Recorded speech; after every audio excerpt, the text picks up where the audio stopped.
Yeah middle ఈస్ట్లో America Iran సంక్షోభాన్ని చల్లార్చడం కోసం పాక్ ఆర్మీ చీఫ్ రంగంలోకి దిగినప్పటికీ కూడాను ఎలాంటి లాభం లేకపోయింది. అంటే అటు ఇరాన్ వినట్లేదు, ఇటు అమెరికా కూడా లైట్ తీసుకుంటోంది, పట్టించుకున్నటువంటి సిచ్యువేషన్. ఈ గ్లోబల్ డిప్లొమసీలో పాక్ ఒక ఫెయిల్డ్ బ్రోకర్గా మారిందంటారా? ఏ దేశమైనా ఇవాళ మధ్యవర్తిత్వం ఉన్న దగ్గర ఆ దేశాలు కమాండ్ చేయలేవు. కేవలం డయాస్ క్రియేట్ చేస్తుంది, ఒక వేదిక సృష్టిస్తుంది. అంతేకాక మనకు పాకిస్తాన్ వ్యతిరేకత ఉంది కాబట్టి పాకిస్తాన్ ఫెయిల్యూర్ కంట్రీ అని మనం అంటుంటాం. కానీ ఏ దేశమైనా, పాకిస్తాన్ అయినా ఇండియా అయినా ఎవరైనా రెండు దేశాల మధ్య చర్చలకు ఒక వేదిక ఏర్పాటు చేయడం అందరూ హర్షిస్తారు కదా. కాబట్టి అట్లా అనుకుంటే ఇరాన్ తర్వాత అమెరికా ఎక్కడ చర్చలు చేసింది? ఇరాన్ దాడి మీద జరగకముందు మరొక థర్డ్ కంట్రీలో చర్చలు కొనసాగించింది. కొనసాగిస్తుంటాం క్రితమే ఒక రౌండ్ ఫెయిల్ అయింది, మూడో రౌండ్ కూర్చుందాం అనుకున్నప్పుడే ఏమరపాటుకు గురి చేసి చర్చలు జరుగుతున్నాయి కాబట్టి దాడులు ఉండవనుకొని అందరూ ఒక దగ్గర ఉన్నారు. Iran political leadership, military leadership bombing చేసి చంపేసింది. కాబట్టి అటువంటి పరిస్థితి ఉన్నప్పుడు అక్కడ మనకు ఇటువంటి హానర్ చేసినటువంటి కంట్రీ కానీ రాజధాని కానీ రెస్పాన్సిబిలిటీ కాదు కదా. కాబట్టి ఆ రెండు దేశాల మధ్య రియాలిటీ ఉండాలి, రియలైజ్ కావాలి. రియలైజ్ అయితే అవకాశం ఉంది. కాబట్టి ఫెయిల్యూర్ అయింది కాబట్టి పాకిస్తాన్ నిందించవచ్చు. పాకిస్తాన్ సక్సెస్ అయితే క్రెడిబిలిటీ వస్తుంది, సక్సెస్ కాలేదు కాబట్టి ప్రేక్షకుడిగా మిగిలిపోద్ది. ఇప్పుడు అమెరికా తన అవసరాల కోసం చైనాతో దోస్తీ చేస్తూ ఉంది, కానీ మనకు మాత్రం సరిహద్దుల్లో చైనాతో చాలా ముప్పు ఉంది.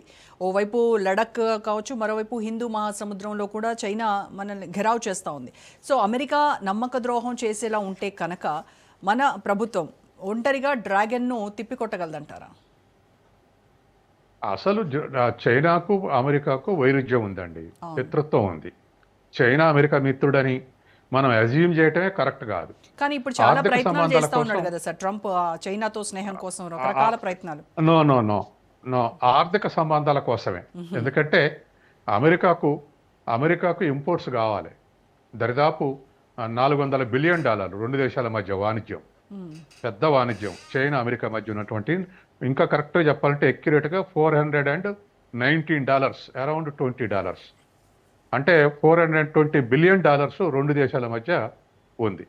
అట్లాగే చైనాకు మిగిలింది $300 బిలియన్ సర్ప్లస్ ఉంది చైనా. ఇప్పుడు తర్వాత రేర్ ఎర్త్ మెటీరియల్లో కానీ లేదా ఎలక్ట్రానిక్ కానీ ఇటువంటి విషయాల్లో చైనా మీద ఆధారపడుతుంది అమెరికా.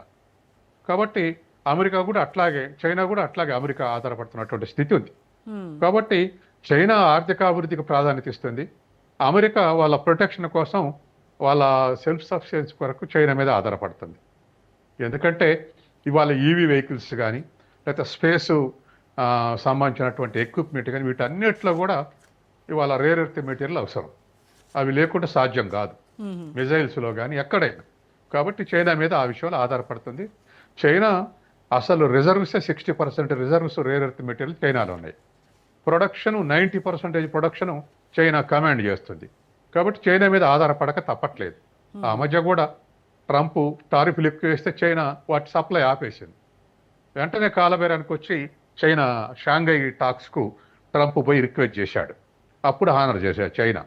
కాబట్టి అవి మిత్ర దేశాలు అనేటువంటిది కాదు. ఎందుకంటే China $21 trillion economy, America $31 trillion economy. మాకు నియరెస్ట్ రైవల్ చైనాని కట్టడి చేయాలని చెప్పేసి చుట్టూ కూటమిలు ఏర్పాటు చేసింది. ఇప్పుడు క్వాడ్ అదే కదా, చైనాకు వ్యతిరేకంగా ఏర్పాటు చేసిందే కదా. కాబట్టి క్వాడ్కి వ్యతిరేకంగా ఇండియా ఉన్న తర్వాత ఇండియా శత్రు, చైనా మిత్రుడు అనుకోవటం రాంగ్ అజంప్షన్. అంటే ఒకవేళ చైనాతో డీల్ కుదుర్చుకోవడానికి, అంటే ఆర్థిక పరమైనటువంటి అవసరాల కోసమైనా అమెరికా అర్రులు చేస్తా ఉంది చైనాతో దీనికోసం. ఇన్ కేసు ఒకవేళ వాళ్ళిద్దరూ ఒకటైతే సార్?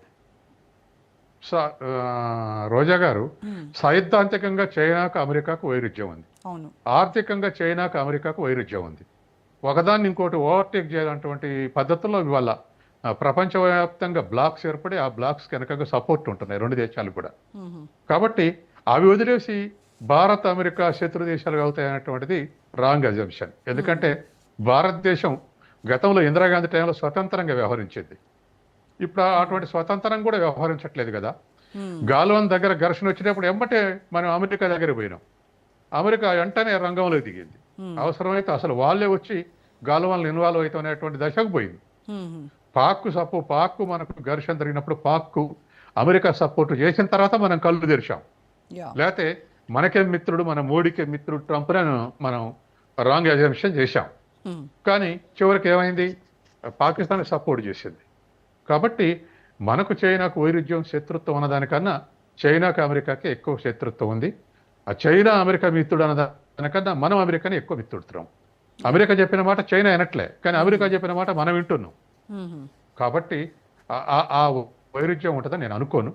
కానీ ఏదేమైనా ఇవాళ ఉన్నటువంటి పరిస్థితుల్లో సావరింటి అనేది కేవలం పొలిటికల్ డెసిషన్ మీద ఆధారపడలేదు గతంలో లాగా. ఓకే టెక్నాలజీ మీద ఆధారపడి ఉంది, సెల్ఫ్ సఫిషియన్సీ మీద ఆధారపడి ఉంది. ఒక దేశం సెల్ఫ్ సఫిషియన్సీ ఉంటే, ఒక దేశం టెక్నాలజీ సొసైటీగా మారితే అప్పుడు మాత్రమే సావరింటిని ప్రొటెక్ట్ చేసుకోగలుగుతున్నాం. యా అవి రెండు లేకుండా ఆర్థిక సార్వభౌమత్వం, రాజకీయ సార్వభౌమత్వం అంటే నిలబడే పరిస్థితుల్లో లేవు. ఎస్